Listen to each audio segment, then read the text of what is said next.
que me impresiona. Dice, llamando así a toda la multitud, les dijo, oídme todos y entended. ¿Por qué? Porque hay mucha gente que oye, pero no entiende. Oye, pero no entiende. Y después en la última parte, el versículo 16, dice, si alguno tiene oídos para oír, oiga, porque algunos tienen oídos, pero no oyen. ¿Ah? No reflexionan, no entienden. O porque no tienen capacidad de entender, pero yo creo que muchas veces porque no quieren entender. Se van endureciendo contra el Espíritu Santo. El Espíritu Santo les habla. El Espíritu Santo enseña, es el maestro por excelencia. Pero si tú no le haces caso, pues llega un momento, no en que el Espíritu deja de hablarte, el Espíritu nunca va a dejar de hablarte, pero tú dejas de escuchar, porque tu corazón se endurece. Entonces tienes oído, pero no oyes. Tú oyes, pero no entiendes. Y esa era la situación de muchos judíos en los tiempos del Señor Jesucristo. Ahora Jesús es claro aquí al decir, ¿por qué ustedes se preocupan tanto por las exterioridades? Lo que contamina al hombre no es lo que entra a su cuerpo, sino lo que sale. Y está hablando aquí de los pensamientos, de las palabras.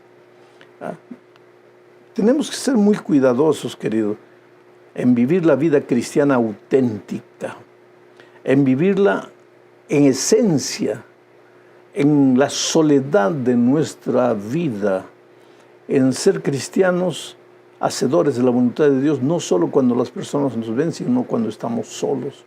Pero por otro lado, tenemos que ser cuidadosos de no pensar, bueno, yo estoy bien con Cristo por dentro y eso es lo que me interesa, no me importa lo que los otros piensan, no, lo que los otros piensan también importa.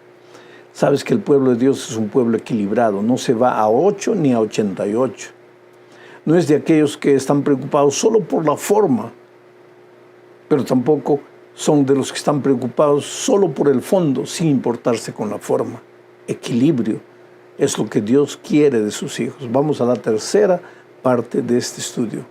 Migajas para los perros. Este es un milagro que sucedió en la parte norte de Galilea, ya en la frontera con Fenicia. Leo Marcos 7, 24 al 27. Una mujer sirofenicia llegó al Señor Jesucristo con su hija endemoniada, poseída por el demonio. Y entonces Jesús aparentemente no la atiende. Digo aparentemente, vamos a leer el texto.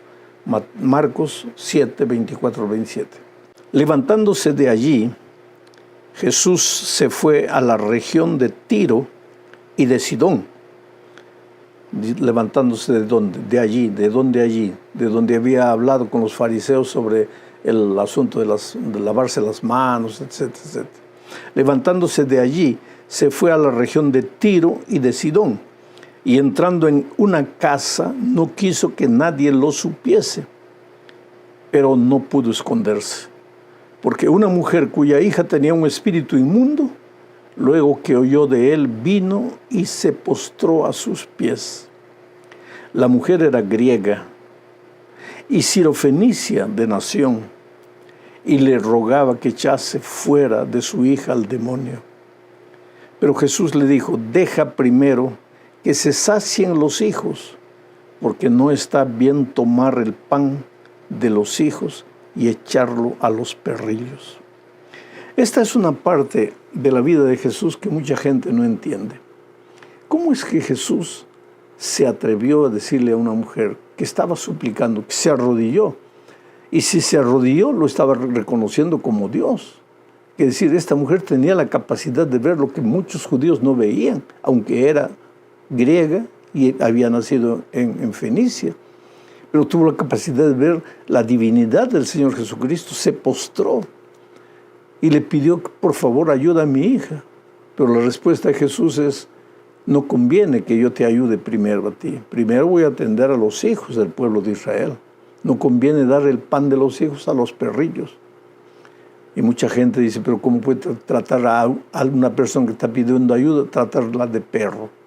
No, Jesús no dijo perro, dijo perrillos, mascotas. Hoy día yo me admiro. La gente entra a los aviones con el perro al lado. El otro día tuve que viajar y un perro sentado en el asiento del medio. Y pues yo me gustan las mascotas para verlas, no para tenerlas, cuidarlas, porque tengo 4 hijos y ahora tengo 9 nietos para cuidar de ellos. Pero hay gente que le gusta las mascotas y no hay nada de raro con eso. Pero ¿qué pasa? Cuando Jesús dijo, primero voy a dar a los hijos, después a las mascotas, es lo que estaba diciendo. Porque Jesús, en su método de evangelización, no iba chocando la cultura de sus días. Si el Señor Jesús atendiese primero a la mujer, muchos judíos que podrían haber aceptado el Evangelio no aceptarían, porque el Señor les estaría dando una pedrada en la tradición, en la cultura de ellos.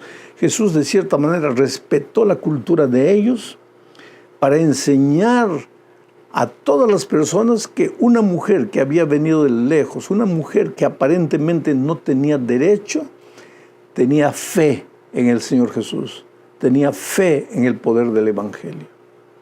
Y creo muchas veces nosotros que conocemos la Biblia, que conocemos la palabra de Dios, que nos creemos con mucho derecho, somos los que espiritualmente nos encontramos mucho más lejos de Dios. Y gente que no ha conocido la palabra de Dios, cuando oye hablar de lo que Jesús es capaz de hacer, caen de rodillas y se entregan al Señor Jesucristo. Vamos a la cuarta parte de este estudio. Otro milagro del Señor Jesús, ahora con un hombre tartamudo, con un hombre que tenía la lengua presa. Leo Marcos 7:30. Este es el único milagro del Señor Jesucristo donde se da algunos detalles medio fuera de un procedimiento normal. Dice que las personas le trajeron para que el Señor Jesús colocase las manos encima del sordomudo. Y el Señor le colocó los 2 dedos en los oídos, escupió y tocó su lengua con la saliva, y después levantó los ojos y clamó a Dios, y los oídos del sordo se abrieron y su lengua comenzó a hablar normalmente. ¿Por qué Jesús hizo eso? Yo no sé. ¿Y por qué Marcos registra en detalle esto? Yo no sé, tal vez porque fue la primera vez que hizo así, porque te acuerdas que mucha gente era curada solo tocando sus vestidos, o con la palabra del Señor Jesucristo, o cuando Jesús tocaba el cuerpo de ellos. Pero ¿por qué este incidente con tantos detalles? Yo no sé. Ahora, lo que me importa de este milagro es que un hombre que no podía hablar, habló. Un hombre que no podía oír, oyó. Tú no eres capaz de entender lo que Dios puede hacer por ti. Hoy día todos me ven predicando, hablando en muchos lugares, en muchos estadios, hablando en iglesias, hablando en la televisión, en el internet. Pero sabes que cuando yo era un jovencito, era tan tímido que me daba miedo hablar. Y una vez en un concurso de oratoria estaba inscrito, pero cuando llegó mi vez me congelé, no podía entrar. Y vino un profesor y me tocó el hombro y me dijo: Alejandro, ve. Pero era una voz, era una orden, al mismo tiempo era una palabra de ánimo. Era un discurso que ese maestro me dio como diciendo: hijo, ve en nombre de Dios, Dios va a hacer lo que tú no puedes hacer por ti.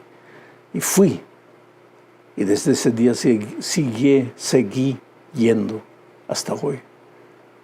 Dios me abrió los labios y me dio la capacidad de predicar. Tú no eres capaz de imaginar a dónde Dios te puede llevar. ¿Cuántas veces encuentro jovencitos de 13, 14 años?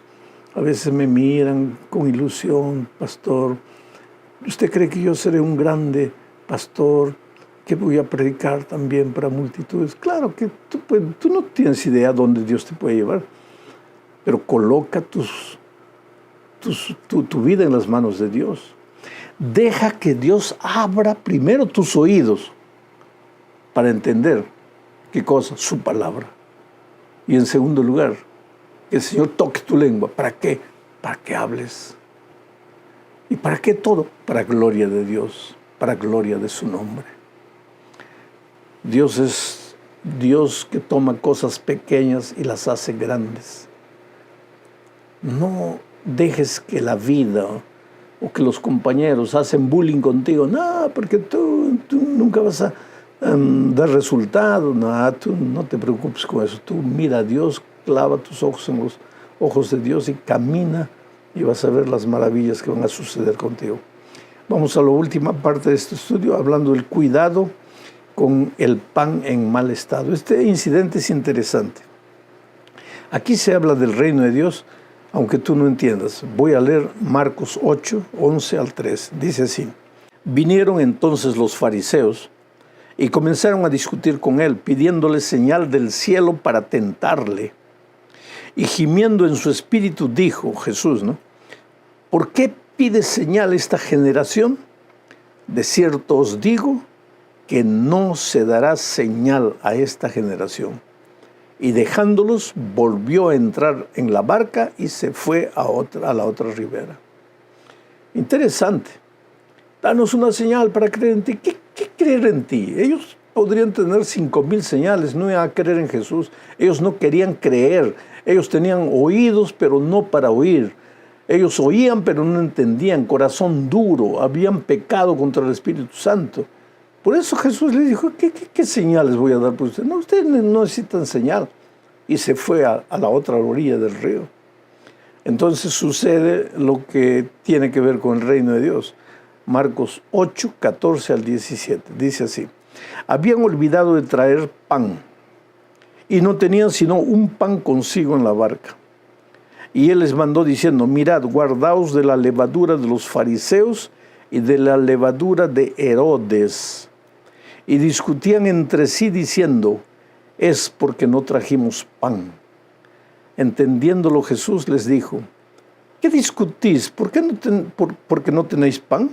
No entendéis ni comprendéis, aún tenéis endurecido vuestro corazón. ¿Por qué Jesús les dice? No entienden ustedes. ¿Por qué?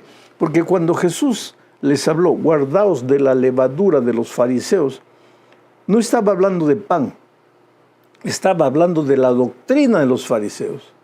Cuando les habló de Herodes, tú sabes que Herodes era un hombre que vivía atormentado por la culpa, por haber mandado matar a Juan el Bautista, decapitándolo.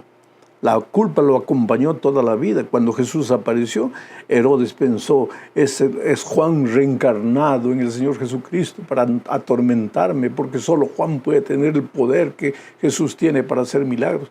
Quiere decir, el complejo de culpa te puede llevar a la desesperación y hasta la locura. Bueno, dejemos a Herodes para un lado.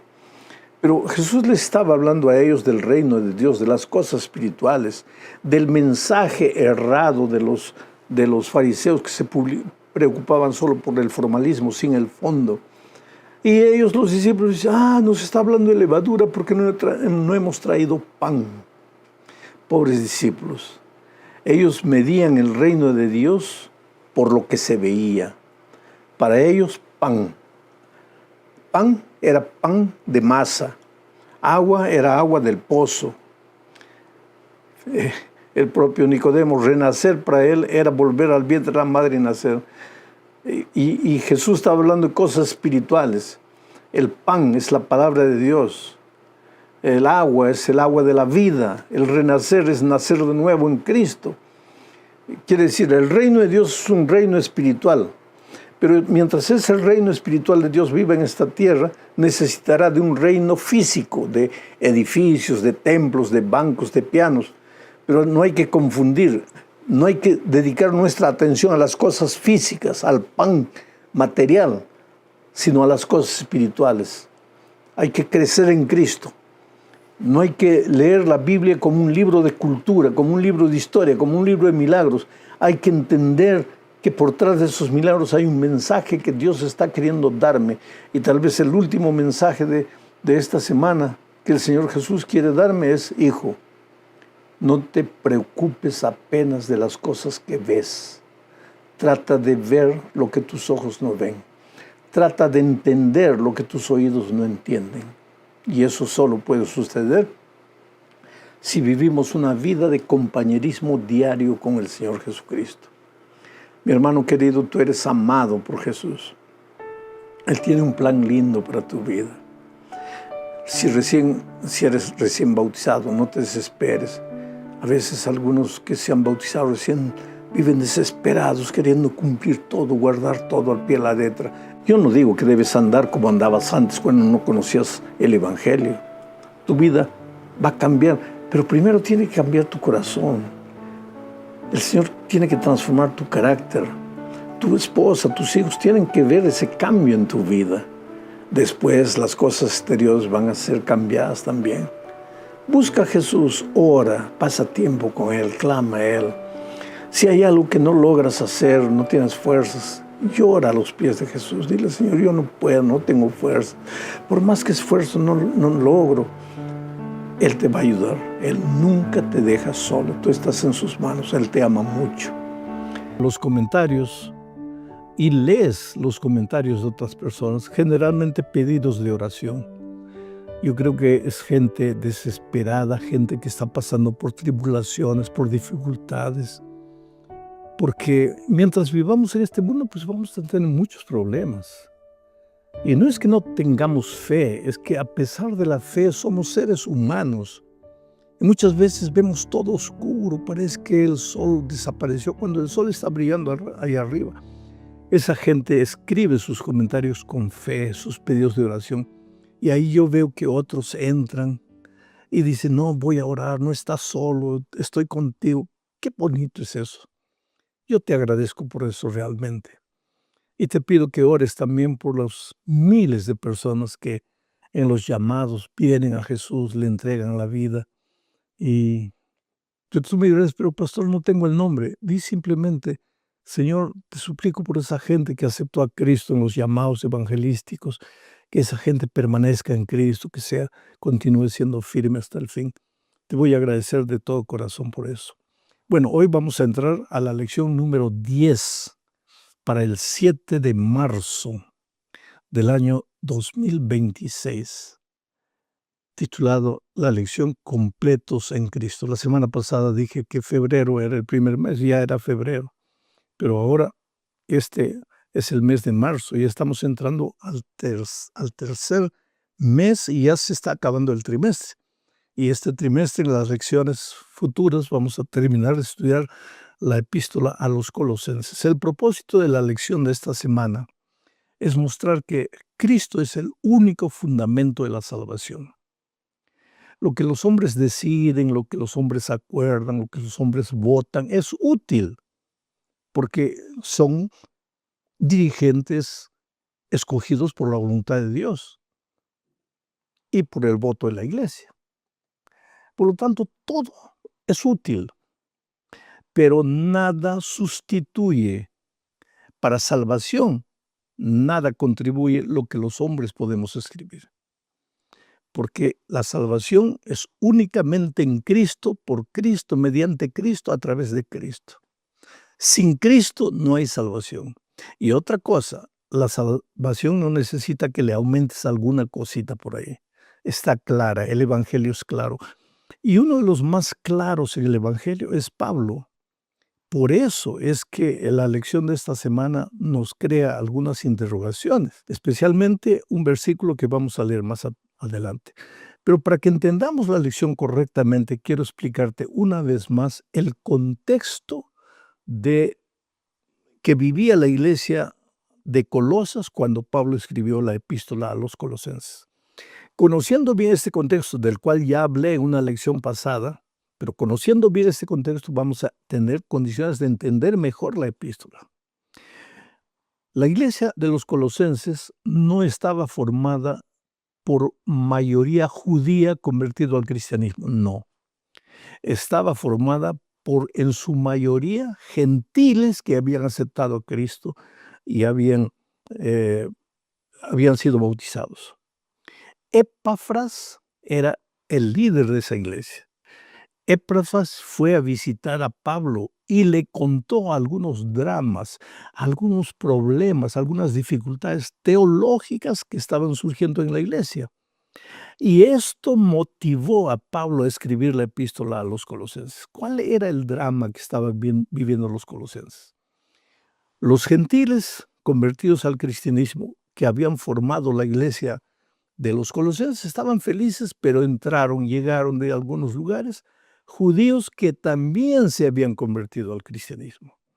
¿Y qué enseñaban los judíos? Los judíos, esos judíos que llegaron a Colosas, enseñaban que no era suficiente creer en Jesús, que la salvación no era creer en Jesús, sino que había que cumplir todo el ritual mosaico, todo el ritual, el ceremonial del Antiguo Testamento.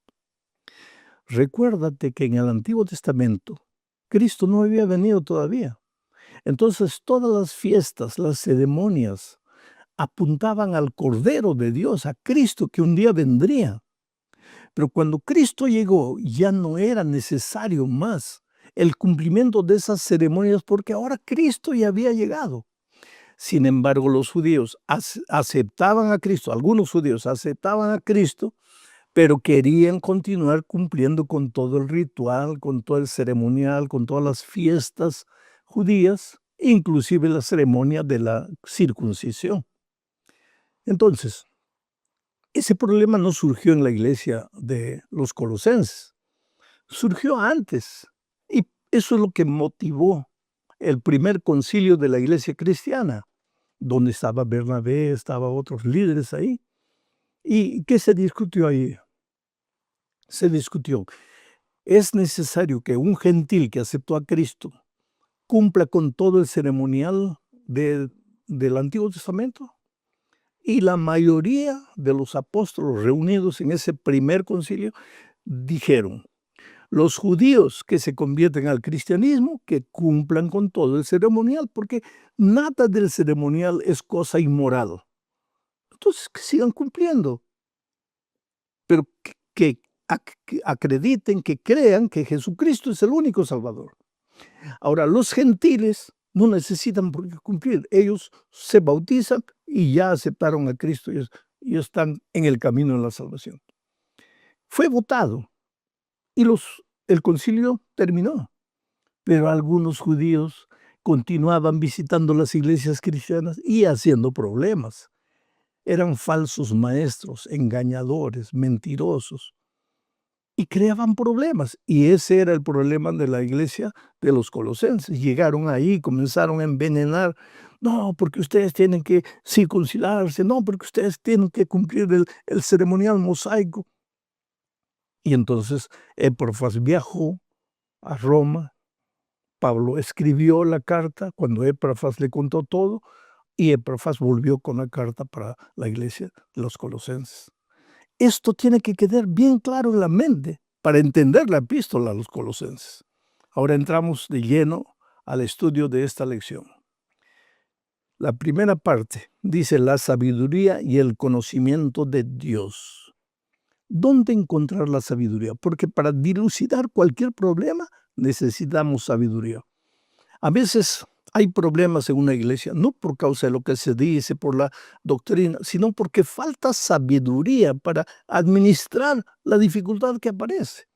Ahora, ¿dónde encontrar esa sabiduría? Leo lo que dice Colosenses 2. Estamos entrando al capítulo 2 de Colosenses, versículos 1 al 3. Leo, porque quiero que sepáis cuán gran lucha sostengo por vosotros.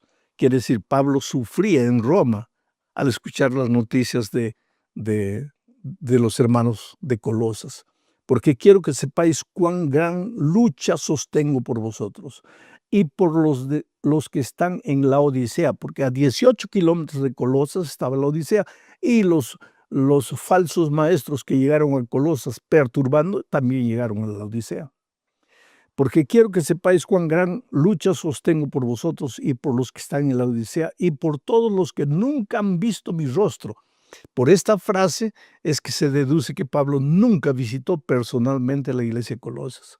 Versículo 2 dice, para que sean consolados sus corazones, unidos en amor, hasta alcanzar todas las riquezas de pleno entendimiento, a fin de conocer el misterio de Dios el Padre y de Cristo. Y el versículo 3 termina diciendo, en quien están escondidos todos los tesoros de la sabiduría y del conocimiento. Quiere decir, Pablo les aconseja a estos hermanos y dice, quiero consolarles, pero quiero decirles una cosa, que el conocimiento es gradual. No llegas y ya sabes todo. Y la sabiduría es vital en la experiencia cristiana. Y lo que a ustedes les está faltando es un poco de conocimiento, pero también de sabiduría. ¿Y dónde encuentran la sabiduría? Dice, en Jesús están escondidos todos los tesoros de la sabiduría. ¿Sabes lo que es sabiduría? Sensatez, prudencia, equilibrio. La sabiduría te enseña cuándo hablar, cuándo no hablar. Cómo hablar, cómo decir. Aunque tengas una verdad, cómo decir esa verdad para no herir. Eso es propio de la sabiduría. Y a veces, vuelvo a repetir, en algunas iglesias hay conflictos, hay dificultades porque falta sabiduría, porque no sabes decir las cosas como deberías decirlas, porque cuando deberías hablar te callas, o porque cuando deberías callar te hablas, o por el tono de tu voz. Pero ¿de dónde viene la sabiduría? En la medida que tú camines con Jesús, vas a ser un hombre sabio, una mujer sabia. ¿Te acuerdas de Salomón?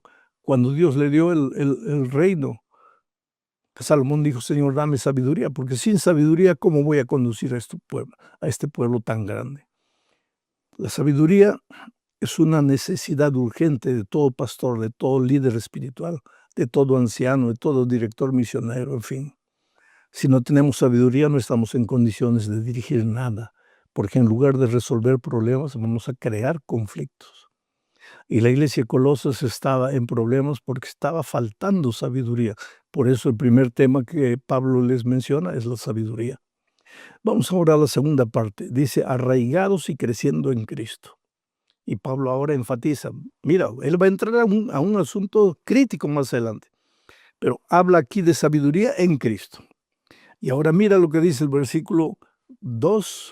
el capítulo 2, versículos 6 y 7. Sigue hablando de Cristo. Por tanto, de manera que habéis recibido al Señor Jesucristo, andad en Él. ¿Cómo es que ellos habían recibido a Jesucristo? Por la fe, por la gracia. ¿Y cómo deberían andar con Cristo? Por la fe y por la gracia. No aumentarle nada al plan divino de la salvación. Pero a nosotros nos gusta decir así, somos salvos en Cristo, pero somos salvos por la gracia, pero somos salvos por la fe, pero ese pero, olvídate de ese pero, porque ese pero puede ser importante, pero no viene al lado de la salvación en Cristo, viene debajo. Cristo es el todo, el fundamento, la base de la salvación. Ese pero viene abajo. No lo coloques en el mismo lugar de la gracia salvadora de Cristo. Bueno, sigo leyendo el texto. Por tanto, de la manera que habéis recibido al Señor Jesucristo, andad en Él, arraigados y sobreedificados en Él. ¿En Él quién? En Cristo.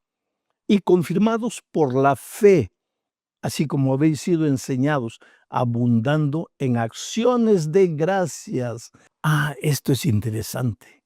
El fundamento en Cristo. Habéis aceptado a Cristo por la fe. Andad con Cristo por la fe.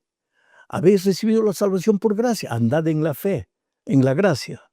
Abundando en acciones de gracias. Acciones. Tú te das cuenta que las acciones, las obras, tienen un lugar en la vida cristiana. No es el primer lugar, es el resultado de la vida cristiana. Es el resultado de haber aceptado a Cristo por fe. Ahora, si tú agarras la gracia y agarras después las obras y las echas a la basura, a las obras, diciendo que solo la gracia salva, te metes en problemas. Porque no fue eso lo que Pablo enseñó. Él habla de la salvación en gracia por Cristo, del fundamento de la fe, pero ese cristiano va a andar ahora abundando en acciones, en hechos, en obras, pero todas de gracia. Vamos a la tercera parte y ahora aquí entramos a la parte difícil. Clavados en la cruz. Este aparente dilema del texto que vamos a leer tiene su explicación en el contexto de por qué la carta fue escrita para los colosenses. Y ya expliqué de eso. Pero leo el texto. Capítulo 2, versículos 11 al 15. Dice así: en él, en Cristo, también fuisteis circuncidados con circuncisión no hecha de mano, al echar de vosotros el cuerpo pecaminoso carnal en la circuncisión de Cristo. Mira, los judíos que se habían convertido al cristianismo y que estaban haciendo problemas, viajando por las iglesias, queriendo sacar a Cristo o colocar las ceremonias de Israel al igual que la salvación por gracia en Cristo. Esos judíos exigían que todo gentil que aceptaba a Cristo se circuncidase. ¿Por qué? Porque en el Antiguo Testamento el símbolo del pacto, el símbolo de la entrega a Dios era la circuncisión. ¿Y qué era la circuncisión? Se removía la piel del órgano sexual masculino como símbolo de entrega, como símbolo de sumisión. Pero ahora Pablo dice, si ustedes aceptaron a Cristo, tienen que ser circuncidados, pero con la circuncisión que no es de mano, sino con la circuncisión de Cristo. ¿Y cuál es esa circuncisión de Cristo? Él mismo explica en el siguiente versículo 12. No hay complicaciones. ¿Y qué dice el versículo 12? Mira lo que dice. Sepultados con Él, con Jesucristo, en el bautismo, en el cual fuisteis también resucitados con Él, mediante la fe en el poder de Dios que le levantó de los muertos. O sea, para Pablo, ahora, en la era cristiana, para los que aceptan a Jesús, la circuncisión ya no era en el órgano sexual masculino como lo hacían en el Antiguo Testamento. Ahora la circuncisión era el bautismo. Cuando tú te bautizas, es como si estuvieses siendo circuncidado. Y así como Cristo fue sepultado en el agua y resucitó, tú también eres sepultado, tu vida pasada queda para atrás y tú resucitas para una vida nueva. Pero sigo leyendo el versículo 13. Y a vosotros, estando muertos en pecados y en la incircuncisión de vuestra carne, os dio vida. ¿Ah? Está hablando de los cristianos. Ustedes estaban en el pecado, muertos, en la incircuncisión de vuestra carne. Pero cuando aceptaron a Jesús, ¿qué dice? Sigo leyendo. Os dio vida juntamente con Él, perdonándoos todos los pecados. Y ahí viene el versículo 14 que también crea problemas para algunos. Anulando el acta de los decretos que había contra nosotros, que nos era contraria, quitándola de en medio y clavándola en la cruz. Y despojando a los principados y a las potestades, los exhibió públicamente triunfando sobre ellos. Y aquí está hablando de, cuando dice decretos, de todas las descripciones del ceremonial y del ritual del Antiguo Testamento. Porque, como ya dije, todo eso simbolizaba a Cristo. Por ejemplo, el Cordero de Dios. Israel sacrificaba un corderito todos los días. ¿Por qué? Porque ese corderito simbolizaba a Cristo, el Cordero de Dios. Pero si Cristo, el Cordero de Dios, ya murió en la cruz, ya no es necesario que hoy sacrificamos todos los días un corderito. Todo lo que Israel hacía en el Antiguo Testamento simbolizaba a Cristo, a la salvación, la vida cristiana, el santuario. Todos los detalles del santuario simbolizaban al programa de salvación que Cristo tenía. A ver, una vez llegado Cristo, ya esas ordenanzas del Antiguo Testamento no tenían sentido. Y ahora tú me preguntas, pastor, ¿y el sábado? Pues habían sábados ceremoniales, días de descanso ceremoniales a lo largo de la vida de Israel. Pero aquí nos está hablando del sábado, séptimo día, contenido en la santa ley de Dios. En la santa ley de Dios están los 10 eternos principios del universo. En el cielo, antes del pecado, matar era pecado. Cuando Adán fue creado, antes del Sinaí, matar era pecado. Después del Sinaí, matar es pecado. Y cuando Cristo venga y vayamos al cielo, matar será pecado. Es un principio. La honestidad es otro principio. La veracidad es otro principio. El sábado es otro principio. No está hablando de que ahora ya no vale el sábado como día santo de reposo del Señor, porque ese es un principio. ¿Había sábado antes del Edén? Claro que sí, sí es un principio. ¿Cómo era? No sé, la Biblia no explica. Después del Edén hasta el Sinaí, ¿había sábado? Claro. Y después del Sinaí había sábado, claro. Y después de la cruz hay sábado, claro, porque es un principio. Eso no tiene nada que ver con las leyes ceremoniales de Israel. Ahora entramos a la cuarta parte de este estudio, sombra o realidad. Y aquí veremos que las leyes ceremoniales eran apenas una sombra de Cristo y de la salvación, que ya lo he dicho, pero lo vamos a ver nuevamente. Leo Colosenses 2, 16 al 19, y dice así: no permitan pues que nadie los juzgue. ¿Y a quién se está refiriendo aquí? A esos judíos que venían a perturbar la fe de los cristianos de Colosas.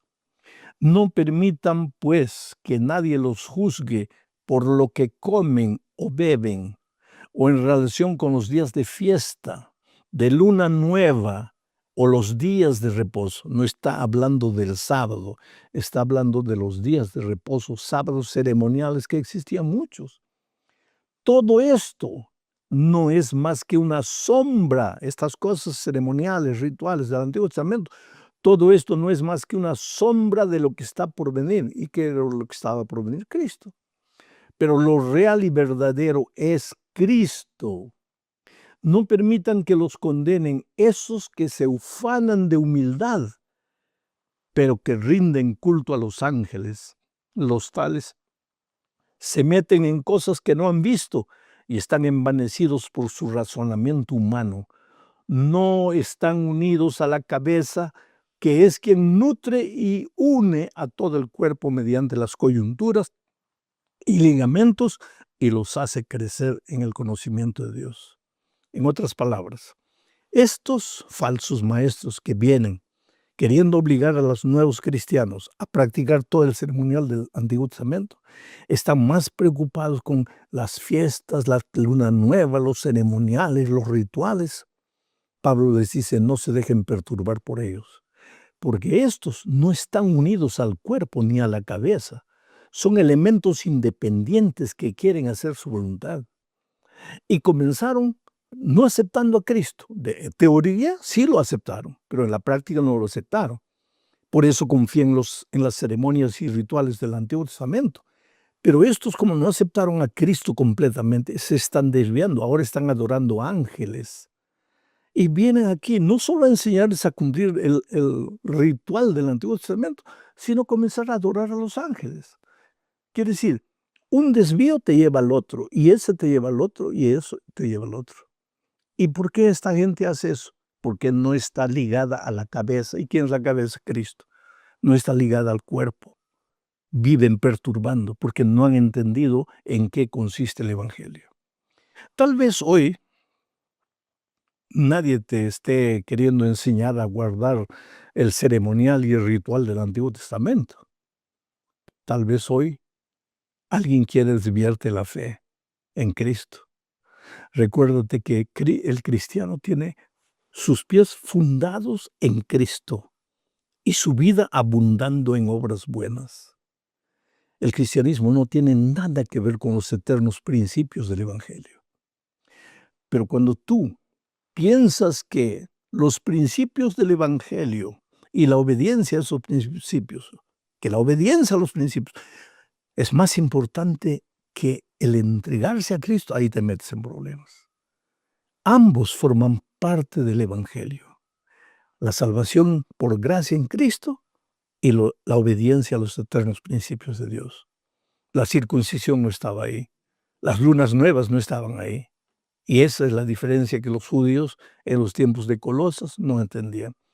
Terminamos hablando de mandamientos de hombres.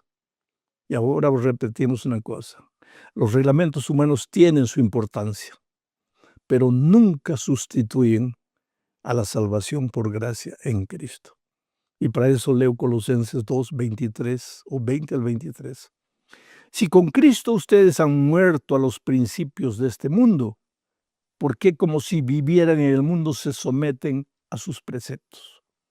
Les dicen, no tomes esto, usa en tus manos, no pruebes aquello y ni siquiera lo toques. Quiere decir, los judíos no tenían solo las recomendaciones rituales del Antiguo Testamento, sino había escrito en el Talmud cientos y cientos de explicaciones pequeñas, creando una carga insoportable. No puedes mirar, no puedes hacer, no puedes tocar, no puedes oler, no puedes. Y eso no es vida cristiana, querido. Por eso digo que hoy, años, miles después de la historia de los colosenses, a veces puede haber alguien en la iglesia que comience